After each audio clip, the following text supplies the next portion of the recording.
பூர்வீக சொத்து எதுவுமே தங்காது. யாருக்கு? அந்த ஜாதகருக்கு ஜாதகம் எப்படி இருக்கும், அதை பற்றி தான் இந்த பதிவில் பார்க்க போகிறோம். ஒரு சிலருக்கு பூர்வீக சொத்துக்கள் நிறைய இருக்கும், ஏகப்பட்டது இருக்கும். ஆனால் அவருக்கு அவர் வாலிபமாகி அனுபவிக்க வேண்டிய வயது வரும் பொழுது அவருக்கு எதுவுமே அவர்கிட்ட இருக்காது, அவருக்கு சொந்தமாக்கிக்க முடியாது. அந்த பூர்வீக சொத்துக்களால் அவருக்கு எந்த பிரயோஜனமும் இருக்காது. அதனால அவருக்கு ஒரு பயனும் இல்லை. யாருக்கு? அந்த ஜாதகருக்கு ஜாதகம் எப்படி இருக்கும் பார்க்கலாம்.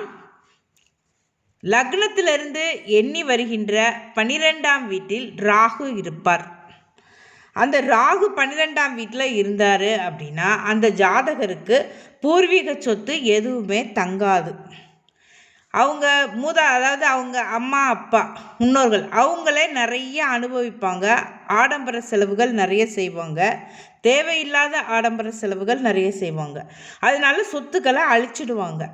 அவங்க நண்பர்களால் உறவினர்களால் சொத்துக்கள் அழிஞ்சிடும். அதாவது அவர்களுடைய முன்னோர்களுடைய சொத்துக்கள், பூர்வீக சொத்துக்கள், பரம்பரை சொத்துக்கள் அழிந்துவிடும். இந்த ஜாதகருக்கு தன் வாரிசுகளுக்கு அந்த சொத்துக்களை கொடுக்க முடியாது, கடத்த முடியாது. இந்த ஜாதகருக்கே அது கிடைக்காது. இந்த ஜாதகராலேயே அதை அனுபவிக்க முடியாது. பூர்வீக சொத்துக்களை அனுபவிக்க முடியாது. 12ஆம் வீட்டில் ராகு இருந்து ராகு தசா நடத்தினாரு அப்படின்னா பூர்வீக சொத்துக்கள் எதுவுமே ஜாதகருக்கு கிடைக்காது. ஒரு சிலருக்கு கிடைக்கிறதுக்கு வாய்ப்பு இருக்கு. அவங்களுக்கு அந்த 12ஆம் வீட்டில் இருக்கின்ற ராகுவை குரு பார்த்திருப்பார். 12ஆம் வீட்டில் இருக்கின்ற ராகுவை குரு பார்த்திருந்தாரு அப்படின்னா அப்போ அந்த ஜாதகருக்கு பூர்வீக சொத்துக்கள் கிடைக்கும்.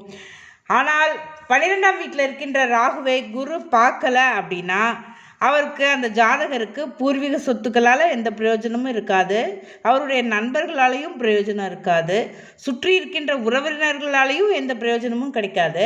அவர் இந்த ஜாதகர் நிறைய ஏதாவது சொத்துக்கள் வாங்கி அந்த ஜாதகருடைய கணவனுக்கோ மனைவிக்கோ அவங்க பேரில் எழுதி வச்சுருந்தாலும் அந்த சொத்துக்கள் கூட ஜாதகருக்கு கிடைக்காது. ஜாதகர் கொஞ்சம் நிர்கதியாக தான் இருப்பார்.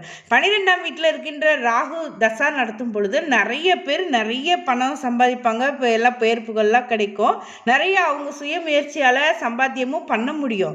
ஆனால் கடைசியில் கடைசி பாயிண்ட் அப்படி என்னன்னு பார்த்தீங்கன்னா அந்த ஜாதகருக்கு அதனால எந்த ஒரு பிரயோஜனமும் இருக்காது.